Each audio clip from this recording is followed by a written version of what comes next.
Bon, là, on est live. Là. Et pendant qu'on y est, je vais essayer de me connecter avec un autre appareil pour voir un peu ce que ça va donner. Mais on peut commencer. D'accord, ça marche, il n'y a pas de problème.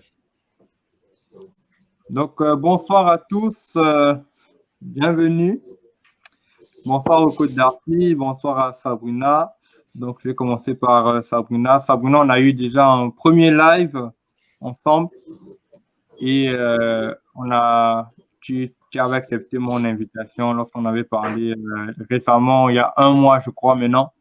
Il y a un mois, on avait parlé sur un thème et c'était sur les relations. Et vraiment, ça s'était très, très bien passé par grâce à Dieu et tout. Et aujourd'hui, tu nous fais encore l'honneur d'être présente et d'honorer à nouveau cette invitation. Côte d'Arcy, on se connaît depuis maintenant, allez, je crois 4 ans, 4 ou 5 ans maintenant. Ouais. C'est la première fois que je t'invite sur mon plateau et je suis vraiment honoré de ta présence. Voilà. Okay. Plaisir est partagé. Merci beaucoup.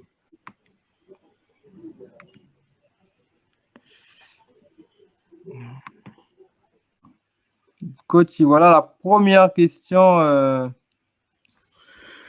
Donc, pourquoi la question de l'égalité entre les femmes et les hommes fait toujours aussi de débat dans les médias?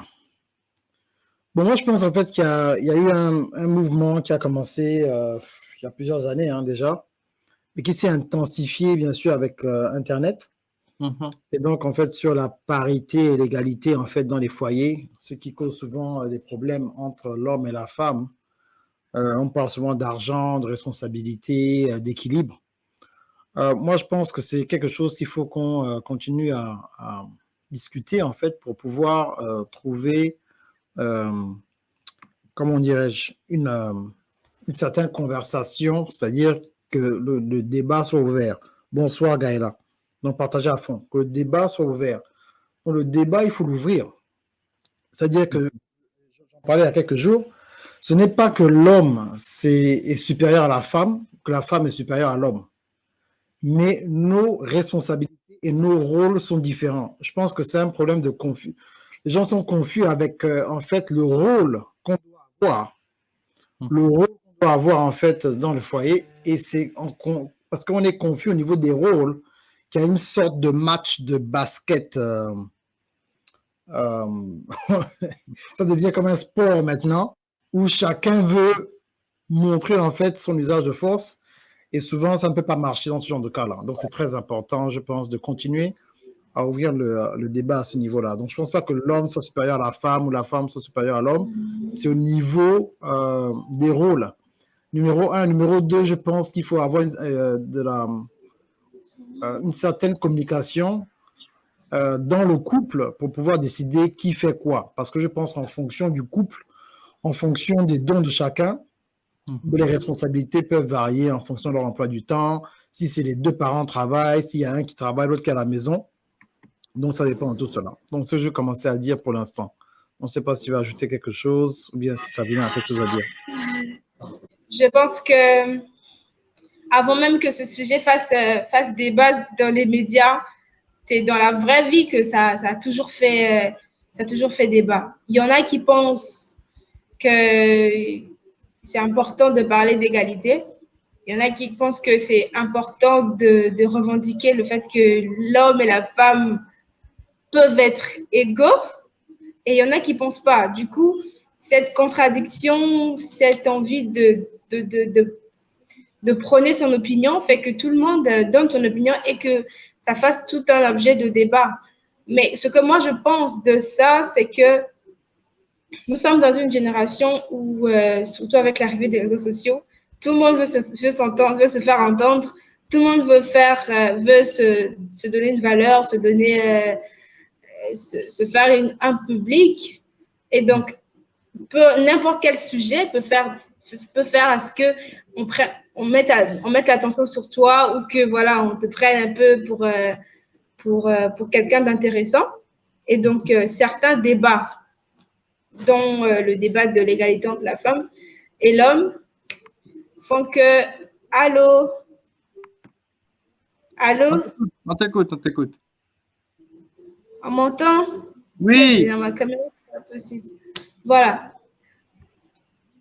D'où cette envie de se faire entendre fait que n'importe qui, même sans savoir, sans connaître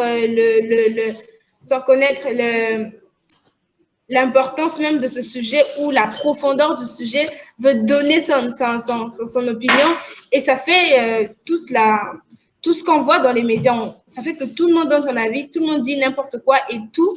Et du coup, on ne sait plus qu'est-ce qui est vrai, qu'est-ce qui n'est pas vrai, qu'est-ce qui doit être ça et qu'est-ce qui ne doit pas être ça. D'accord, donc selon toi, tout le monde vient donner son avis, même quand il ne comprend pas de quoi on parle en fait. Si je peux résumer ton intervention, c'est bien ça? Exact. D'accord. Le coach disait tout à l'heure que c'était c'est une question qui remonte, oula, elle est partie. C'est une question qui remonte à longtemps, avant vraiment que ça arrive au niveau des médias aussi également, un peu comme Sabrina a dit. C'est quelque chose qui a commencé depuis longtemps.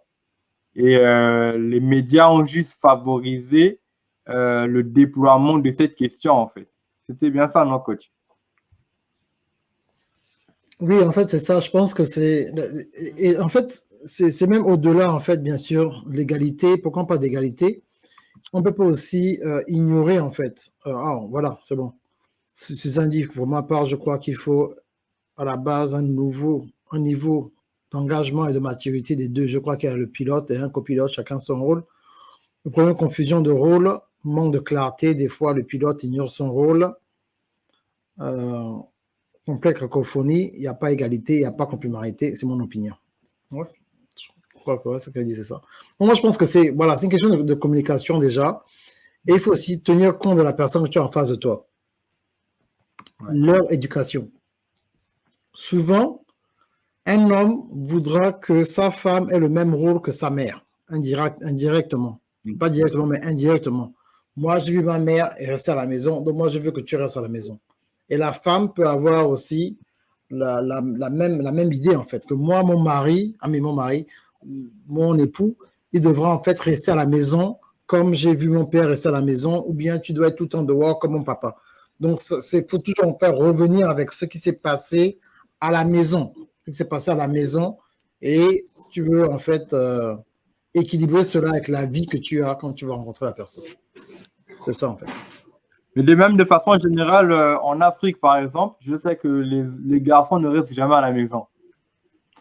Les garçons sont tout le temps dehors, soit avec les copains, soit en train de jouer au foot dans la rue, soit en train... Mais en tout cas, un garçon à la maison, c'est soit il est malade, soit il n'a pas grand-chose de prévu. Mais c'est très rare de voir un garçon rester à la maison. Parce que après, moi, je sais que, bon, là où moi j'ai grandi, c'était comme ça. Les hommes ne restaient pas souvent à la maison. Et après, quand il est à la maison, c'est que parfois le papa n'est pas là. Voilà. Et donc après, ça crée une forme d'habitude et de comportement. Ce qui fait que demain, quand il rencontre quelqu'un avec qui il vit, ou avec qui il partage sa vie, ben, du coup, il se retrouve dans une posture où ben, la femme ne comprend pas pourquoi le monsieur est tout le temps dehors. Et ça crée beaucoup de problèmes de communication notamment et de compréhension dans le couple. Alors, les médias ont-ils un rôle à jouer dans la prise de conscience des enjeux en termes d'égalité entre les hommes et les femmes? Oui, bien sûr, les médias ont un rôle à jouer. De la même façon que la responsabilité commence avec les parents, après c'est l'école, après pour les autres encore c'est l'église, la rue et les médias, étant donné que aujourd'hui notre génération on passe presque le quart de notre temps sur les médias, bien évidemment les médias ont un rôle à jouer dans justement cette prise de conscience là en termes d'égalité justement des femmes et des hommes. Parce que si les médias se taisent et laissent que la jeunesse s'éparpille dans toutes ces idées, on entend de là, on entend de là, alors que on peut mobiliser ces mêmes personnes-là qui rentrent dans les débats sans parfois connaître, comprendre les sujets. Si les personnes qui savent justement s'y prendre et qui connaissent, qui comprennent mieux les sujets, peuvent passer par les médias pour faire comprendre à la jeunesse ce qui se passe réellement et de quoi il s'agit vraiment sur cette question d'égalité et tout ça. Je pense qu'on sera mieux éclairé et il y aura moins d'embrouilles en fait, voilà, moins d'embrouilles. J'ai bien aimé ce qu'elle a dit en fait. Quand on parle des médias, bien entendu, on sait très bien que même dans un pays en guerre, la première chose que l'armée veut posséder, c'est l'aéroport et les médias. Donc, chaque fois, c'est l'aéroport et les médias. Donc, les médias jouent vraiment un rôle extrêmement important dans, en fait, l'opinion majoritaire, l'opinion publique. On peut, en fait, bien sûr, changer la perception et les valeurs au fur et à mesure d'une population à travers les médias. On voit ça tous les jours, en fait, la façon dont les médias sont gérés et les opinions, en fait. Donc, bien entendu, je sais très bien que ça passe par les médias et je dis donc ma réponse est oui. Et pourquoi? Ben parce que on devient ce que l'on regarde, ce qu'on entend la plupart du temps. Voilà. D'accord. Merci pour vos réponses.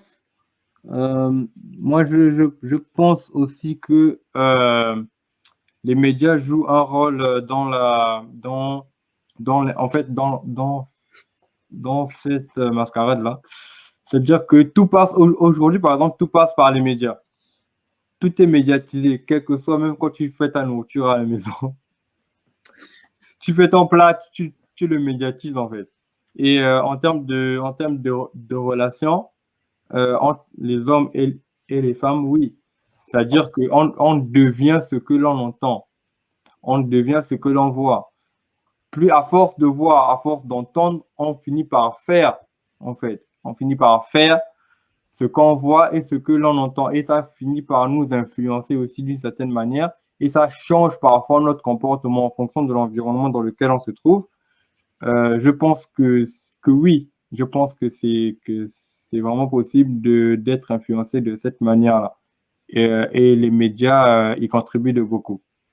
Pourquoi on dit que les médias influencent? Ben, c'est dont on parlait en fait. C'est-à-dire que, bon, tu sais très bien, hein, tu connais mon appel. Moi, c'est les médias parce que je pense que l'arme la plus redoutable sur Terre, c'est les médias. C'est pas une arme. Je pense que, je me souviens, j'ai souvent dit qu'il n'y a pas de... Le diable n'a pas d'église parce que les médias sont assez puissants. Mhm. On va à l'église 2 fois par semaine, 2 heures peut-être en semaine, peut-être 3 heures, 4 heures maximum le dimanche, mais les médias sont avec nous 164 heures par semaine. Donc, quand on parle au niveau du poids sur notre cerveau, sur notre subconscient, sur notre conscient, il n'y a pas match. C'est pour ça que ça coûte extrêmement cher pour les églises d'être sur les médias. Mhm. Et c'est pour ça qu'il y a les films, c'est pour ça qu'il y a la musique. Et tout ça, en fait, influence notre façon de voir les choses. Donc, voilà. Merci beaucoup, Sabrina.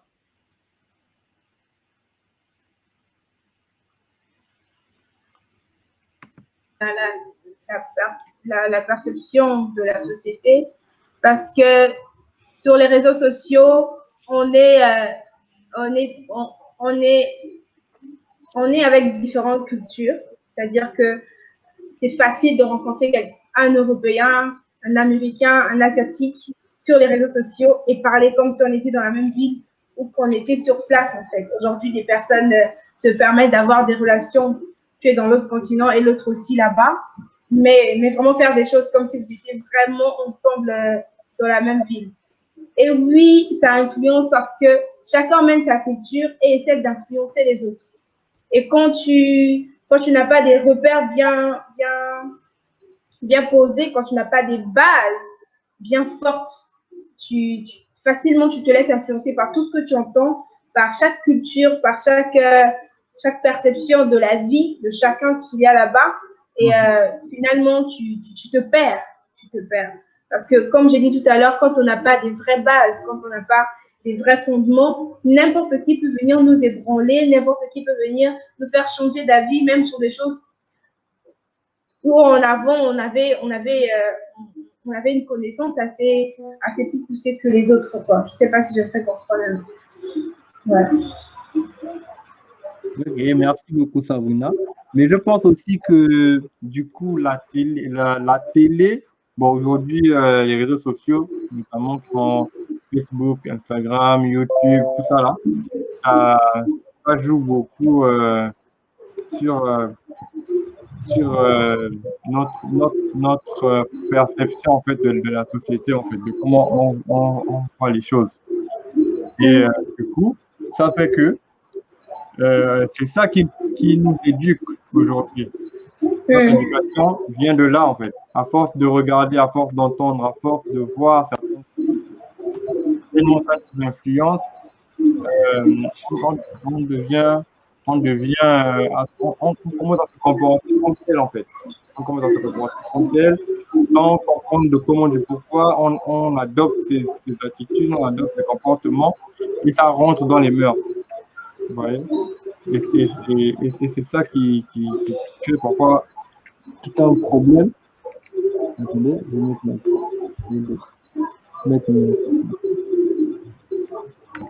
je vais essayer de mettre mon téléphone à la charge. Voilà. Ok. Donc, c'est ça qui crée un problème et qui nous influence aussi. C'est-à-dire qu'on est influencé par les médias. Les médias ce modèle à suivre. Comme en fait, c'est les médias qui donnent la direction de comment on doit se comporter. Que ce soit dans l'habillement, dans la façon de parler, dans les attitudes, dans le comportement, en fait, un peu dans toutes les sphères. Parce que, vous savez, il y en a 7. Et dans les 7, les médias ont une place. C'est vrai que chacune des sphères a sa place particulière, mais les médias, pour moi, influencent de beaucoup. Je ne sais pas, Côte d'Ivoire, vous avez quelque chose dans la vie. Non, je pense que non, tout a été dit. Je pense pas. En fait, je sais pas si l'audience a quelque chose à dire. Je ne sais pas trop, en fait, mais c'est pour ça que mes réponses sont très courtes. Je ne vais pas, en fait, trop élaborer, mais c'est très important de savoir que les médias, la puissance des médias, en fait. Je ne pense pas que les gens se rendent compte de la puissance des médias. Je pense qu'ils ont une idée, mais ils ne se rendent pas vraiment compte de la puissance des médias. S'ils se rendaient compte de la puissance des médias, surtout dans notre milieu chrétien, on construirait plus de stations de télévision et de compagnies de marketing que d'églises, en fait. Ouais. Parce que si on parle d'efficacité pour transformer les gens, il n'y a pas une machine plus importante que les médias, en fait. Ouais.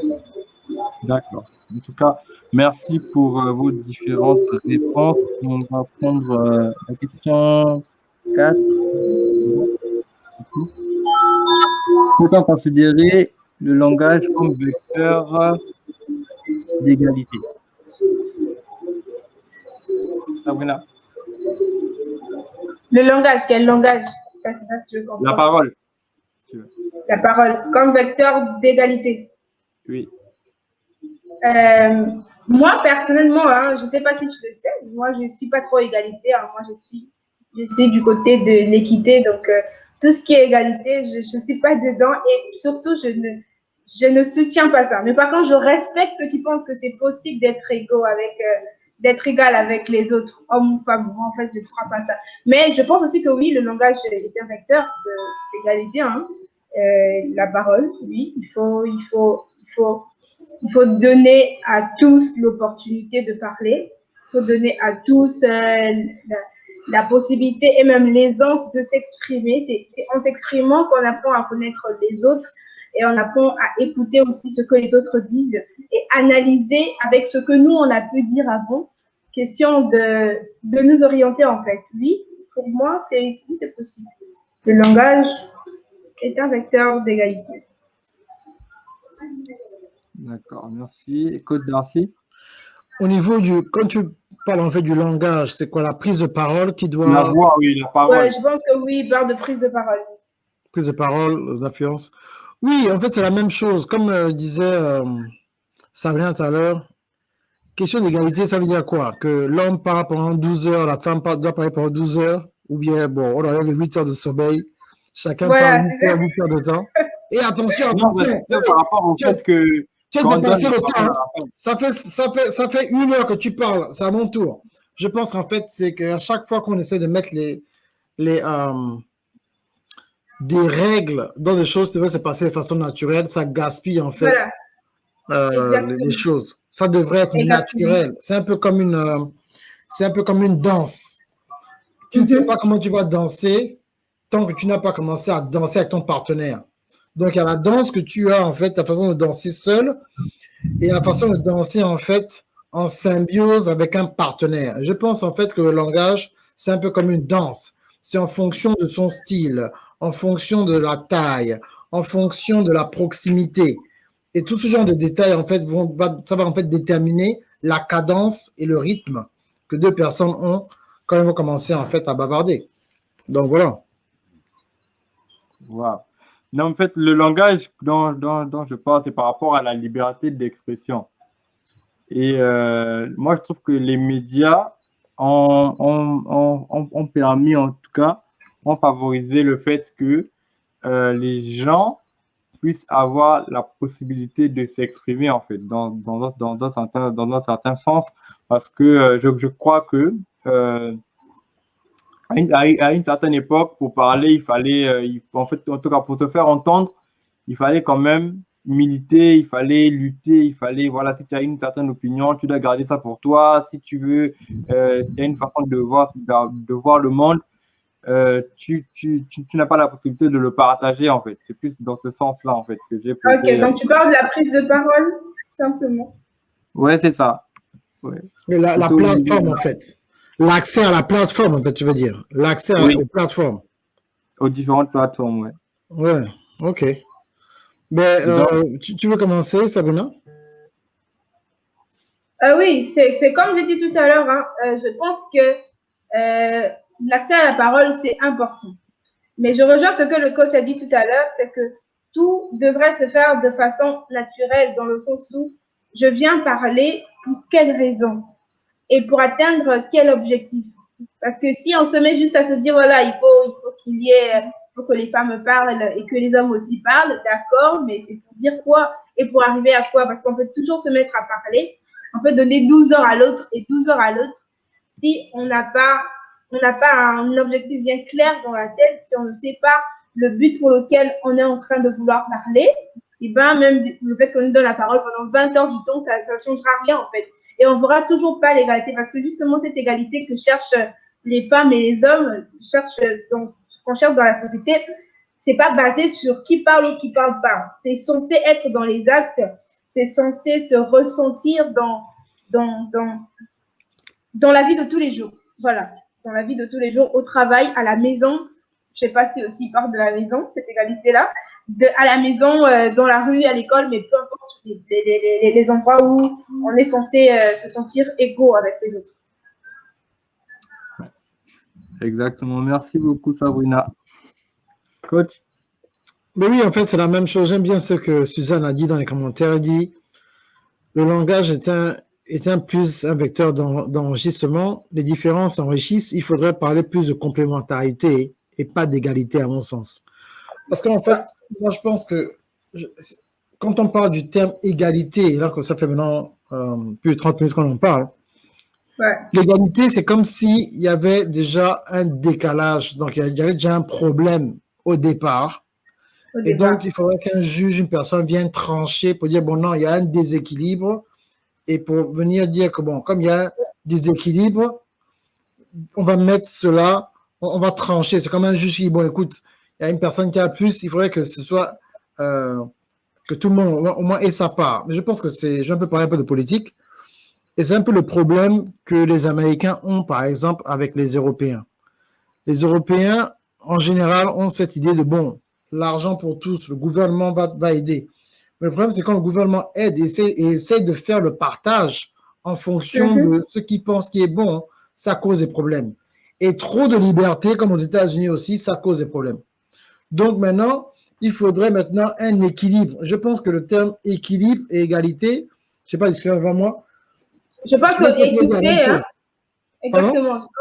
Je pense que le terme, ce que les gens appellent par égalité, je pense peut-être qu'on devrait utiliser le mot équité, parce que là, au moins, on sait que, voilà. Ouais. Ben voilà, elle a tout dit, c'est ça, en fait. Donc, l'équité ou équilibre, c'est différent. L'équilibre, c'est quoi? Quand tu prends l'équilibre, c'est que les gens, en fait, doivent se positionner jusqu'à trouver un équilibre. La personne ne reste pas au même endroit. C'est un équilibre. C'est comme sur une balançoire. Tu vois? Donc, c'est en bougeant qu'on équilibre. C'est pas en disant, ne bouge plus, ta place, c'est là. Donc, dès qu'on met une limitation, on te met dans un carton, on dit, bon, tu ne bouges plus, ta place est là. Ce n'est plus de l'égalité maintenant, c'est la brimade, c'est la dictature. Donc, c'est pour ça que quand on parle de communisme, et que c'est ces genres de régimes, en fait, qui, au départ, te disent, non, on voudrait que tout le monde soit au même niveau. Mais ce n'est pas possible parce que tout le monde n'a pas la même situation. Donc, ce qui serait bien pour moi ne peut pas être bien pour Sabrina, ne peut pas être bien pour toi, ambassadeur Christian. Tu vois un peu? Et donc, je pense que c'est pour ça que c'est important d'avoir des conversations constructives. C'est pour ça que même quand on donne des conseils maintenant, un conseil ne peut être qu'efficace qu'un conseil que tu dois donner à la carte en fonction de l'âge, la situation et comment la personne se trouve dans ces situations-là. Je ne vais pas donner le même conseil à Sabrina que je donne à Christian ou bien que je me donne à moi-même parce que nous vivons des vies différentes avec différentes réalités et différents besoins. Donc, on ne peut pas parler d'égalité quand les besoins sont différents. Donc, c'est un peu, je ne sais pas, j'allais un peu trop, comme si je voulais conclure le débat, mais c'est ça en fait. On ne peut pas avoir d'égalité si les gens n'ont pas la même situation. Parce que ton égalité à toi, ça va être une prison pour moi et vice-versa.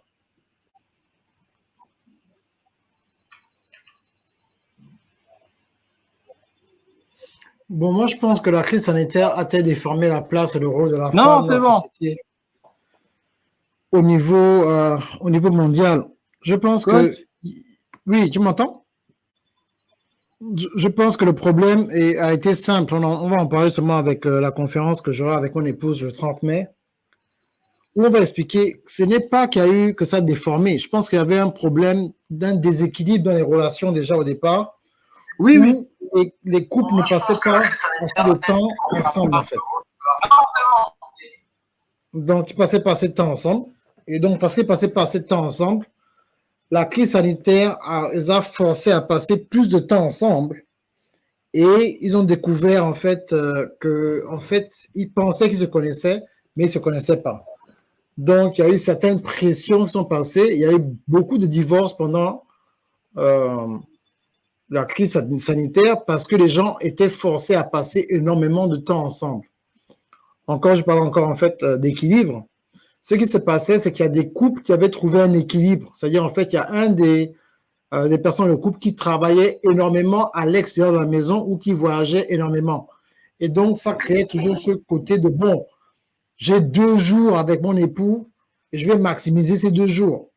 Et maintenant, quand tu as cet époux-là qui voyageait tout le temps, qui est maintenant à la maison avec toi pendant 6 mois enfermé, mais ça crée une autre dynamique où les couples qui n'avaient pas l'habitude de rester ensemble tout le temps, mais ils n'ont pas pu supporter parce qu'ils ont découvert en fait certaines habitudes qu'ils avaient pu camoufler en restant la moitié du temps ou 60-70% du temps à l'extérieur de leur maison.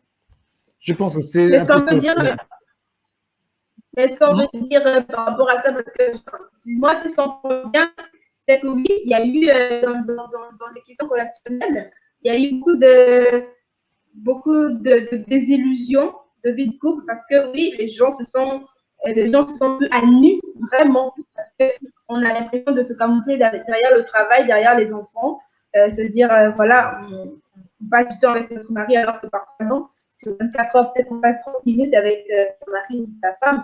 Et le confinement, par exemple, est venu justement faire en sorte que vous vous réveillez, vous vous voyez dans les 4 coins de la maison, vous vous voyez dans toutes vos manières de faire les choses. Parfois que l'autre, quand elle n'est pas là, tu fais ce que tu veux. Oui, on peut parler de ça. Mais même dans ce cadre-là, que ce soit la femme ou l'homme, tous les deux, ils ont subi des choses.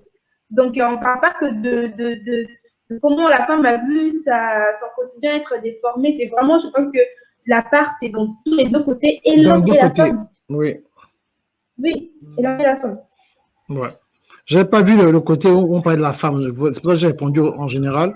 Oui, des deux côtés, le couple a été testé des deux côtés, en fait. Exactement. Donc, only the strong survive, comme on dit. Il n'y a que les gens forts qui sont restés debout. Exactement. Voilà. Ouais. Et c'est vrai que ça a été rude durant cette période-là, qui a duré au moins 1 an et demi maintenant, voire 1 an et quelques mois. Et il y a eu, comme a dit le coach, il y a eu des éclats, il y a eu des divorces, il y a eu des guerres, des combats, des luttes et comme dit Sabrina, des découvertes. C'est-à-dire que, bon, tu avais l'habitude de partir au boulot à 8 heures. Pendant ce temps, ton conjoint reste à la maison et dort. Et là, maintenant, là, c'est télétravail. Tout le monde à la maison. Chacun. Voilà, tu sens l'odeur de son père, tu sens l'odeur de son papa. Tu travailles depuis la maison, tu dois gérer des enfants, tu dois gérer le conjoint, tu dois éviter le bruit, tu dois faire les courses. Donc, il y a eu beaucoup de choses. Et là, le fait de rester à la maison comme ça, de vérité que je peux dire par rapport à cette question, en fait. C'est-à-dire que le confinement est venu vraiment révéler qui était qui dans le couple, ou dans le foyer, ou dans la maison. Et c'est vraiment ça, en fait. C'est-à-dire que pour moi, c'est une opportunité. Le confinement s'est présenté comme étant, ou la crise sanitaire s'est présentée comme étant une opportunité pour pouvoir découvrir vraiment la personne avec qui on est, ou bien se découvrir aussi soi-même. Aussi, voilà, ou se découvrir soi-même, effectivement. Pour voir qui on est soi-même. C'est-à-dire que c'est vrai qu'on va jouer les apparences, on va vouloir aider ici, vouloir aider là, pour peut-être camoufler quelque chose ou cacher une certaine figure de nous.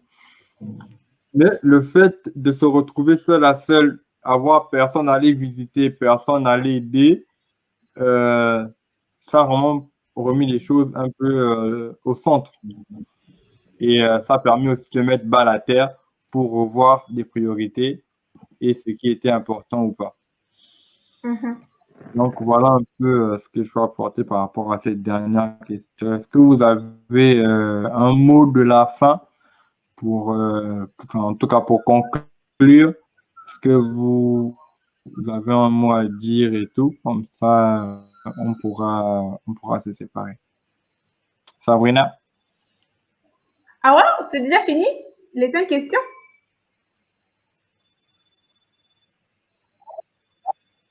Je ne savais pas. Ouais.